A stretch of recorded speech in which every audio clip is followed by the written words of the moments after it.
Hello everyone. Today we'll be looking at the 2018 AP Chemistry Free Response question number 2. Before we get started with that, I want to talk a little bit about this reaction right here. This is the formation of nitrogen dioxide from dinitrogen tetroxide. And then obviously the reverse, the creation of dinitrogen tetroxide from nitrogen dioxide. Anyone in the rocket community or an aerospace engineer knows this equation quite well because dinitrogen tetroxide is a rocket propellant. So understanding this equation is very important. And it helped us get a man to the moon, and obviously in our future space missions, this will be very important. These are called complete reactions.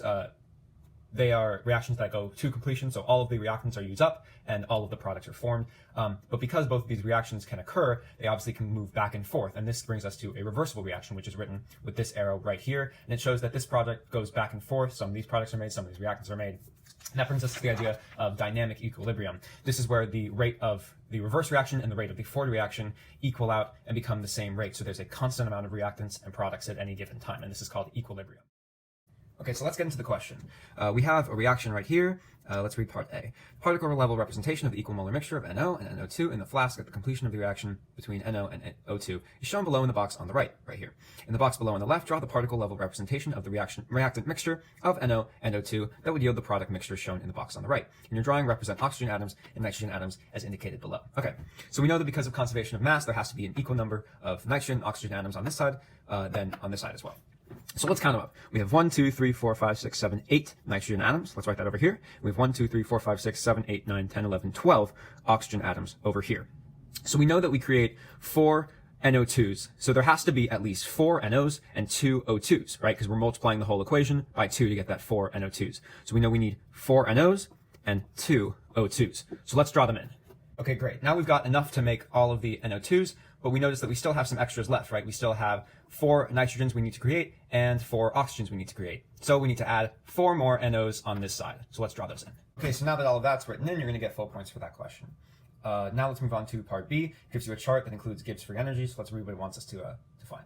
Calculate the value of the equilibrium constant, K, for the reaction at 298 Kelvin. So we're going to use this algebraic manipulation down here of the K and delta G equation. And so once we plug everything in, we have e to the negative delta G. Delta G here is in 0.87 kilojoules per mole, so we multiply by 1,000 to get it to joules. It becomes negative 180 joules per mole, divided by R, which is our gas constant, 8.314 joules per mole Kelvin, and then multiplied by our temperature, which was told in the question, 298 Kelvin. So we do that, and we put it into our calculator, and we're going to get 0.703 yada yada. But sig figs, let's take a look at our sig figs. Our smallest sig figs is 2 with the Gibbs free energy. So K is just going to equal 0.70. And that's going to be the answer to that question. The second part of this question is just a theoretical question. So if both PNO and PNO2 in the vessel are initially 1.0 atm, will PN2O3 at equilibrium be equal to 1.0 atmosphere? And justify your answer. Okay. So if we think about this logically, right? If they're already in the initial container at 1 atmosphere, will this be at 1 atmosphere when it's at equilibrium? Well, if this were to be at 1 atmosphere, that would mean there's no reactants. So the reaction has gone to completion. However, this is not the case. As we know, K is equal to 0.70 that we just got from the last question. So K is our products over our reactants, right? So this could be 7/10 or some variation of that, which means there are some amount of reactants left on the bottom, which means there's no way that our products can be all 1 atmosphere. The reactants need to take up some of that space. So you could say no, and then you would justify by saying this essentially, and saying that because it does not go to completion, this cannot be true.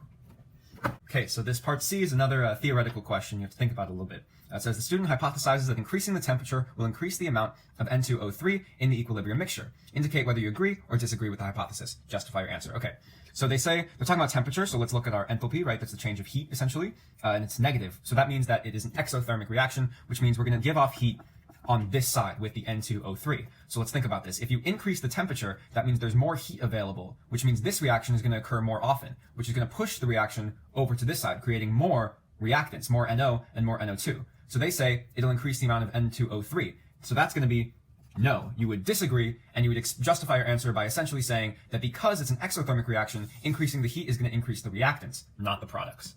Okay, so this next question has shifting gears a little bit. We're going to Lewis dot diagrams. So it says, gives us a new equation, and then it gives us a skeletal structure, and we have to make the Lewis dot diagram. So let's start by putting the one bond between each of our elements, and then filling in the full octet for all of them except hydrogen.